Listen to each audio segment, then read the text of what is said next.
Operation Sindoor ஒரு trailer தான். முழு திரைப்படத்தை காட்டினால் தாங்க மாட்டீர்கள்.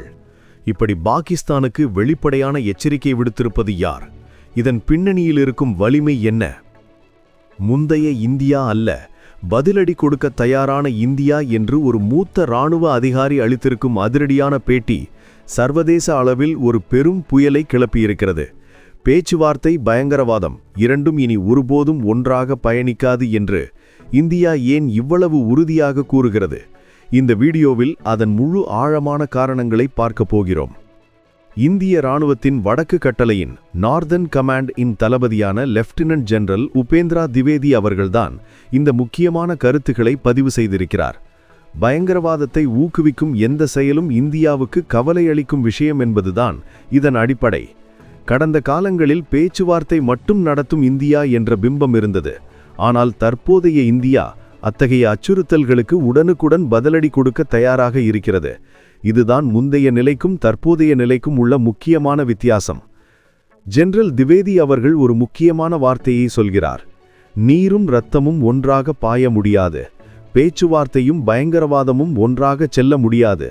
இதுதான் இந்தியாவின் அசைக்க முடியாத நிலைப்பாடு. பாகிஸ்தான் அமைதி வழிமுறைகளை கடைபிடித்தால் ஆதரவு உண்டு, இல்லையேல் பயங்கரவாதிகளும் அவர்களின் தலைவர்களும் இந்தியாவுக்கு அச்சுறுத்தலாகவே கருதப்படுவார்கள் என்று அவர் தெளிவாக எச்சரித்திருக்கிறார். இதில் எந்தவிதமான சமரசமும் இல்லை.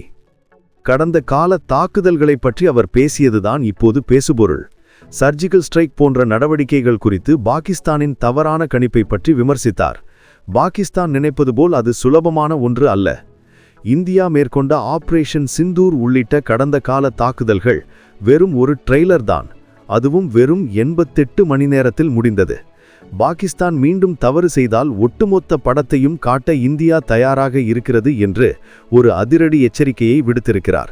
இது சாதாரணமாக எடுத்துக்கொள்ள வேண்டிய வார்த்தைகள் அல்ல. இராணுவ தயார் நிலையை பொறுத்தவரை ஒரு நீண்ட கால போருக்கு இந்தியா எப்படி தயாராகிறது என்பதையும் அவர் விளக்கியிருக்கிறார். இன்றைய போர் என்பது பல களப்போர், மல்டி டொமைன் வார்ஃபேர்.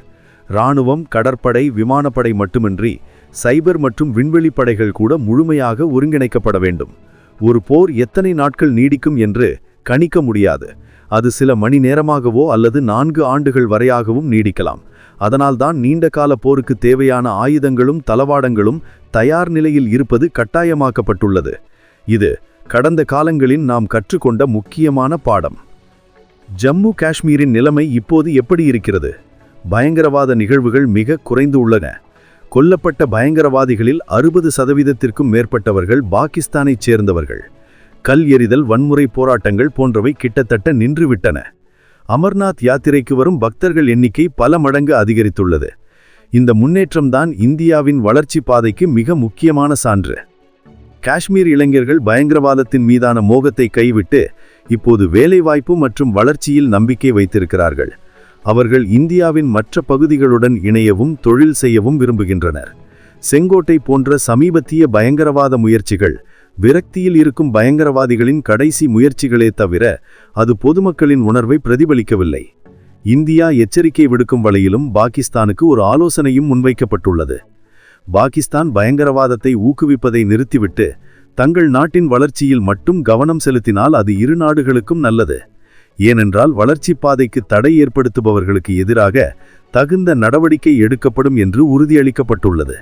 ஒரு நாட்டின் அமைதி, வளர்ச்சி, இந்த 2 விஷயங்களில் எந்த சமரசமும் இல்லை. இந்தியா இன்று மிகவும் வலிமையான நிலையில் இருப்பதால் எந்த ஒரு மிரட்டலுக்கும் அஞ்சாது. இந்த வலிமைதான் இந்த உறுதியான எச்சரிக்கைக்கு அடிப்படை. ஒரு பக்கம் காஷ்மீர் இளைஞர்கள் அமைதி, வளர்ச்சி என்ற பாதையை நோக்கி நகர, மறுபக்கம் எல்லை பாதுகாப்புக்கு இந்தியா தயாராக இருப்பது இந்த ஒட்டுமொத்த பிராந்தியத்திற்கும் ஒரு முக்கியமான செய்தியை உணர்த்துகிறது. பேச்சுவார்த்தைக்கான கதவு திறந்திருந்தாலும் பயங்கரவாதத்தின் பாதை இறுக்கமாக மூடப்பட்டுள்ளது.